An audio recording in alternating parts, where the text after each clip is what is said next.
Assalamualaikum warahmatullahi wabarakatuh.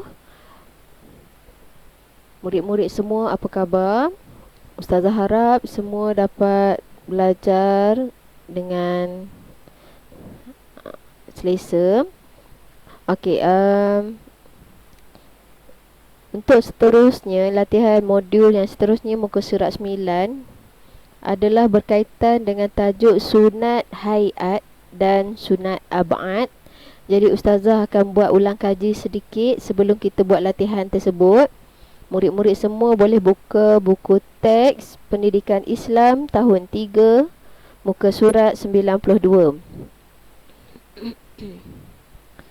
Baik, kita akan baca dulu sama-sama.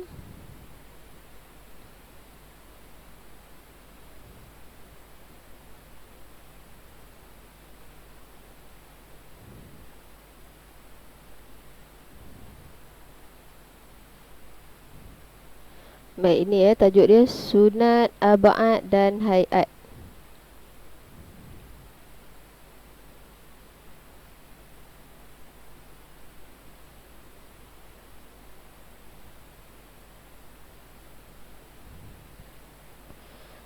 Okey. Baik, ini adalah perbualan antara seorang ustaz dan juga anak muridnya. Okey. Kenapa kamu tidak solat subuh pagi tadi, Luqman?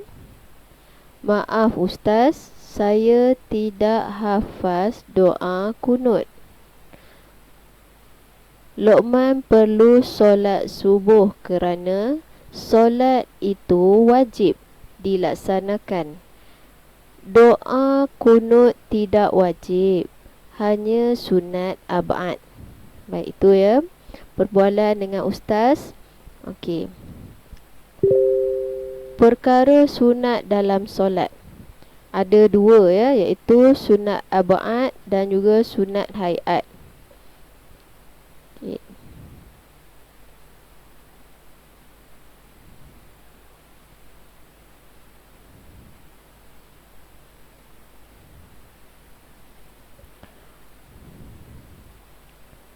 Okey, kita tengok dulu sunat ab'ad.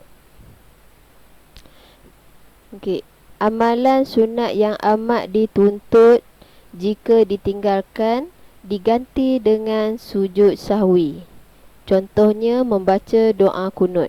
Okey, jadi doa kunut termasuk di bawah sunat ab'ad lah. Okey, kemudian sunat hayat. Apa dia sunat hayat?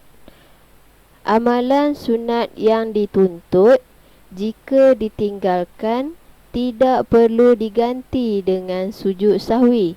Contohnya membaca doa iftitah. Okey, baik, untuk lebih jelas kita sambung muka surat 94 ya. Okey.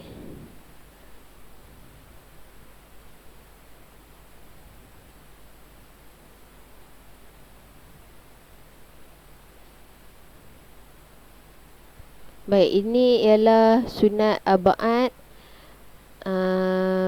Ini ialah sunat ab'ad dan ini ialah sunat hayat perbuatan dan juga sunat hayat bacaan. Okey, sunat hayat ni banyaklah sunat-sunat dalam dalam solat. Okey, kalau sunat ab'ad ni ada 6 sahaja ya. Okey, kita tengok. Yang pertama, duduk dan membaca tahiyat awal. Okey. Maksudnya perbuatan kita duduk tahiyat awal, iaitu duduk dan membaca tahiyat awal, itu adalah sunat ab'ad. Kemudian membaca selawat ke atas Nabi Muhammad sallallahu alaihi wasallam dalam tahiyat awal. Allahumma salli ala Muhammad. Okey, dalam tahiyat awal. Okey, itu ialah membaca selawat itu adalah sunat ab'ad. Yang ketiga, membaca selawat ke atas keluarga Nabi Muhammad sallallahu alaihi wasallam dalam tahiyat akhir, wa ala ali Muhammad. Okey, ni tahiyat akhir ya. Kita baca selawat dalam tahiyat akhir itu ialah sunat abad. Okey, tadi tahiyat awal. Okey, selawat ke atas Nabi dalam tahiyat awal. Yang ketiga ni selawat ke atas keluarga Nabi dalam tahiyat akhir. Okey, yang keempat membaca doa kunut pada solat subuh. Yang tadilah doa kunut tu, kalau kita tak ingat, kita kena buat sujud sahwi. Okey. Jangan sampai kita tak solat subuh. Nombor 5, berdiri semasa membaca doa kunut. Okey, itu adalah sunat abad. Yang keenam, berselawat ke atas keluarga Nabi Muhammad sallallahu alaihi wasallam semasa kunut. Ya, dalam doa kunut tu ada selawat ke atas Nabi. Okey. Jadinya ustazah nak bagi nota kaki sedikit. Untuk sunat abad ialah apa? Bacaan tahiyat awal adalah sunat abad. Okey, tahiyat awal. Okey, tahiyat awal. Kemudian selawat dalam tahiyat awal. Kemudian selawat ke atas keluarga Nabi dalam tahiyat akhir. Kemudian doa kunut. Okey. Berdiri semasa membaca doa kunut. Okey, berdiri semasa membaca doa kunut dan selawat di dalam doa kunut. Okey. Jadi poin dia itulah, tahiyat awal, selawat dalam tahiyat awal dan selawat dalam tahiyat akhir, baca doa kunut, berdiri ketika membaca doa kunut dan juga selawat dalam doa kunut. Itu semua adalah sunat abad. Okey.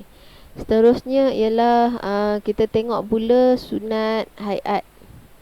Sunat hayat ni banyak ya. Terbahagi kepada dua, iaitu perbuatan dan juga bacaan. Okey, nombor 1, mengangkat kedua-dua tangan ketika takbiratul ihram, rukuk, i'tidal dan bangun selepas tahiyat awal. Okey, mengangkat tangan. Okey, mengangkat kedua-dua tangan. Maksud dia angkat takbir, semasa angkat takbiratul ihram, semasa nak rukuk. Okey, kita angkat kedua-dua tangan. Masa i'tidal dan bangun selepas tahiyat awal. Okey, itu sunat hayat. Meletakkan tangan kanan di atas bahagian tangan kiri ketika berdiri. Okey, qiyam lah, waktu qiyam. Melihat ke tempat sujud. Duduk iftirash dan duduk tawarruk. Okey, iftirash ni tak duduk. Iftirash ialah duduk tahiyat awal. Tawarruk ialah duduk tahiyat akhir.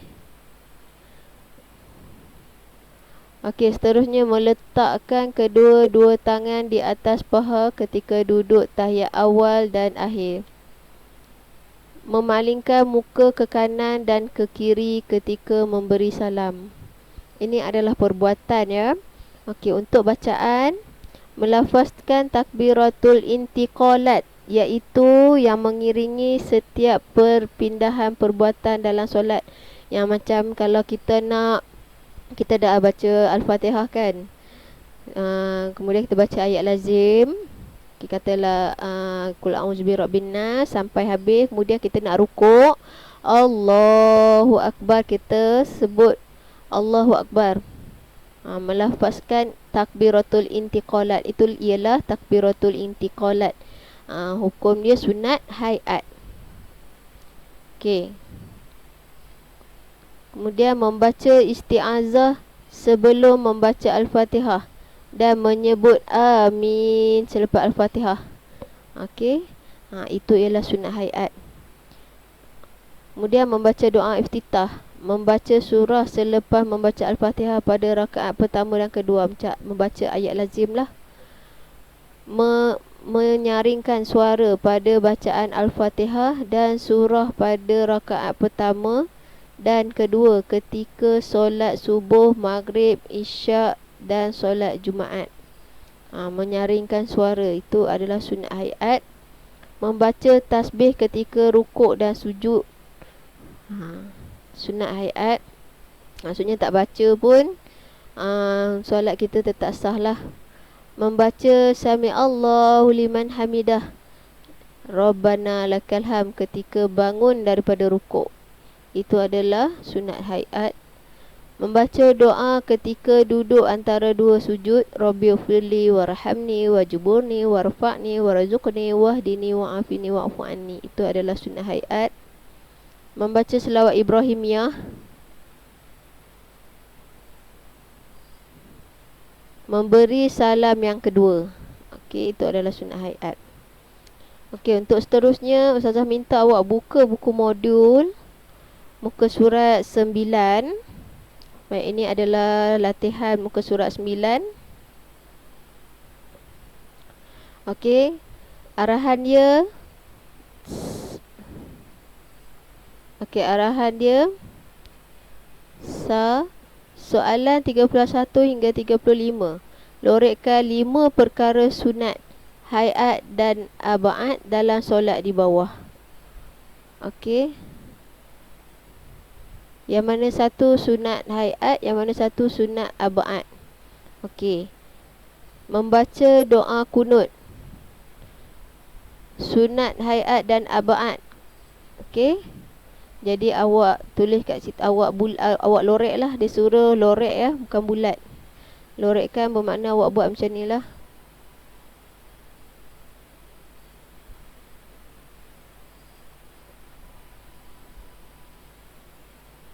Okey, membaca Al-Fatihah. Yang ini ialah rukun ya, wajib. Maksudnya dia bukan sunat abaat dan hayat. Sujud ialah rukun solat. Okey, membaca doa iftitah, ini ialah sunat hayat.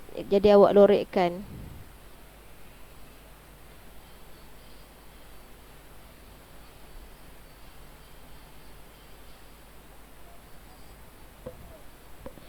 Okey, yang seterusnya mengangkat takbiratul ihram. Mengangkat takbiratul ihram, rukun ataupun sunat. Okey, tadi kita ada baca tadi. Dia sunat apa? Sunat hayat ataupun rukun. Okey, kita cuba kita tengok balik.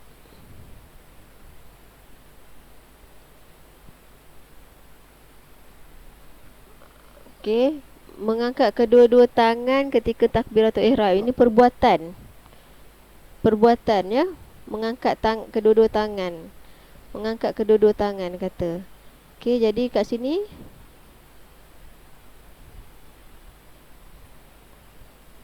mengangkat takbiratul ihram, ini adalah perbuatan ya. Okey, kalau perbuatan dia ialah sunat lah. Sunat kita angkat tangan tu. Tapi lafaz takbiratul ihram tu kenalah kan, kenalah, wajib lah. Tapi perbuatan kita mengangkat tangan tu sunat.